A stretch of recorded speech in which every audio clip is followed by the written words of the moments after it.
So may na-discovery ako ng iba mga tis. Ito yung isang kahoy ni. Binlew.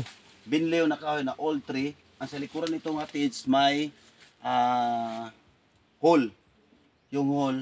Tapos yung hole naka-align sa west, south, east, and north. Yung mga bato nga maraming mga nagtapok na nagpundok na bato.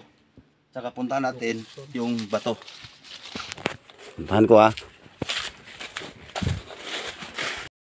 Puntahan natin yung bato.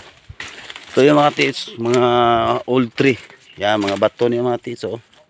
Yung nagkatapok yung mga bato. Maraming bato din sa ilalim. Yan, old tree yan.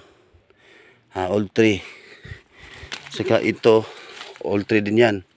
Yung old tree dito mga tits, 1, 2, 3, 4, 5, 6, 7. 7 yung L3, 7. Yung mga bato nagtapok. So ito yung mga tits north. Representing sa bunker mga tits. Yan. Yan mga tits north alignment.